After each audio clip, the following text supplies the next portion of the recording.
Powered by the Montana Television Network. This is the 5:30 News on KPAX, Montana's news leader. Good evening, I'm Jill Valley. And I'm Dennis Bragg. President Trump delivers his plans for a 2019 budget to Capitol Hill, and he's moving ahead with that $1.5 trillion infrastructure plan. It's going to be paid mostly by the states and local governments. Mola Lengi has more details on this deal from the White House. President Trump spoke to a group of state and local lawmakers and told them help with rebuilding their roads and bridges is on the way. Washington will no longer be a roadblock to progress. Washington will now be your partner. Will be your partner. But the president's infrastructure plan will mean many of the lawmakers will have to foot the bill themselves. Of the $1.5 trillion plan, only $200 billion would come from the federal government. The rest would come from state and local spending and private investments. Nobody knows better than you people where you want the money invested. In addition to infrastructure, the White House unveiled a budget proposal for 2019 that is heavy on investments and the deficit. The $4 trillion proposal includes $17 billion to fight the opioid epidemic and $23 billion for border security, including the border wall. But conservatives don't want to add another $1 trillion in deficit spending. It makes even a drunken sailor blush. And the problem with that is the drunken sailor actually spent his own money. We've got the government spending yours. Democrats aren't likely to sign off either. The plan includes trillions of dollars worth of cuts to Medicare, Medicaid, food stamps, and other social programs. Mola Lengi, CBS News, the White House. And the White House says cutting regulator barriers and making it easier to get permits will spur private investors to spend their money on public infrastructure projects. As for Governor Steve Bullock, his office sent this statement today saying, in part, quote, the governor has a real concern about the impact of this proposal put out today on Montana, but is hopeful that people in Washington, D.C. will actually engage with those who are out driving on the roads being talked about. Mechanical failure is being blamed now for sparking that fire in a locomotive. It was hauling a train east of Missoula on Sunday. Montana Rail Link reports around 4:30 Sunday afternoon a failure occurred on a BNSF locomotive that was being operated by MRL personnel, resulting in unburned fuel that got into the exhaust stack and caught fire. MRL spokesman Jim Lewis says the train was stopped as per company rules.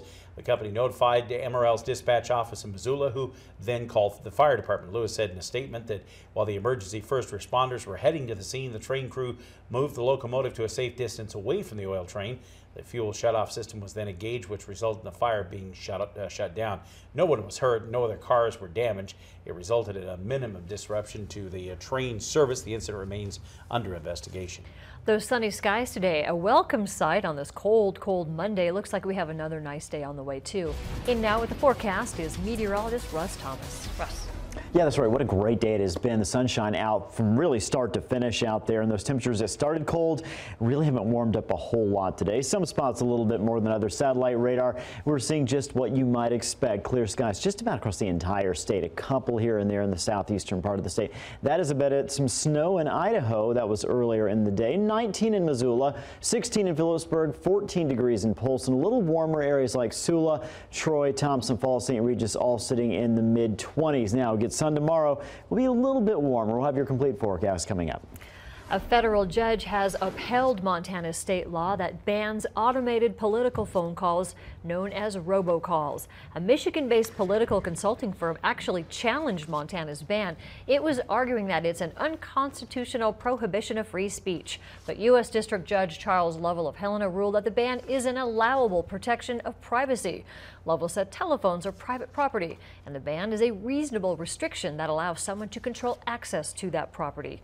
Montana Attorney General Tim Fox says Montanans have spoken through their lawmakers that they don't want political robocalls, and Lovell's ruling upholds that. However, the ban has not stopped consultants or candidates from using such calls in Montana. The law is enforced by county attorneys who apparently have never prosecuted anybody for violating it. Lovell issued his ruling last Friday. Montana State University saw another record-breaking enrollment number for the spring of 2018. The university setting a spring enrollment record of 15,496 students. It marks the 10th year of consecutive growth for the spring semester. Enrollment numbers are not only up from last fall, but also last spring, where the university is 300 students stronger than at this time last year. These record numbers do present a number of benefits and challenges for MSU's future. Well, of course, the benefit is that more students get a chance at some of the life-altering higher education available to them at MSU. You know, the cons are obviously that we have to cope with a growing number of students. We're finding ways to do that every year that we set enrollment records. And to accommodate the growing number of students, the university plans to build a new residence hall on College Street that will house 480 students. The new movie Peter Rabbit doing pretty good business at the box office, but it's under fire now for using a life-threatening disability as a punchline. Now the filmmakers and the studio are apologizing. Danielle Nottingham takes a look at that controversy. You must be Peter Rabbit. Yeah, that's right. Some moviegoers are upset over a scene in Sony Pictures' new film adaptation of the classic Peter Rabbit. The violence and the weaponizing of an allergy, I just was like, whoa, this is a kid's movie. Jamie Lardner says she was caught off guard during a scene in which the rabbits try to kill their enemy, Mr. McGregor, by pelting him with blackberries because they knew he was allergic. He goes into anaphylactic shock and uses an epinephrine injector on himself. And I had a huge problem with that because I'm looking at my daughter next to me and I'm sitting next to my husband with a food allergy. And I'm like, this is not a message I want her to be receiving. I don't want her to think it's funny to put daddy's allergies in his face. I do worry that now not only are food allergies being downplayed, but now it's almost stigmatizing these children. Sony Pictures and the filmmakers have apologized, agreeing food allergies are no laughing matter. In a statement, they say, "We sincerely regret not being more aware and sensitive to this issue, and we truly apologize." While Jamie is trying to use the scene as a teachable moment, she worries what some young viewers might take away from the movie. What I don't want to see is a cafeteria replication of this, where someone's taking a peanut and trying to be funny with peanuts. On social media, some people are choosing not to see the film with the hashtag boycott Peter Rabbit. Danielle Nottingham, CBS News, Los Angeles. Sony Pictures Animation has been under fire before for using food allergies as a punchline in the movie The Smurfs and Cloudy with a Chance of Meatballs. U.S. health officials will know this week the effectiveness of the season's flu shot. A CDC report says 1 out of every 13 visits to the doctor is for flu symptoms. That ties with the highest level seen in the U.S. during the 2009 H1N1 pandemic. LL Bean is tightening up its century-old return policy, which had no time limit for refunds, but now the outdoor specialty retailer says it's imposing a 1-year limit on most returns to reduce abuse and fraud. The company is also adding a $50 minimum for free shipping. Meanwhile, it's going to cost you more to see Mickey and Minnie. Disney is jacking ticket prices at both Disneyland and Disney World.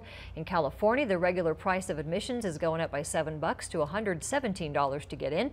Regular time prices for the Magic Kingdom in Orlando go up by $4 to $119 for adults and $113 for kids. The happiest place on earth, definitely not cheap. All right, coming up next on KPAX, we go on special assignment to see how the state budget cuts are severely impacting nonprofit organizations like Opportunity Resources. And later in sports, the Flathead Braves coming back as wrestling state champs. We'll catch up with them in a few minutes here on KPAX and KAJ.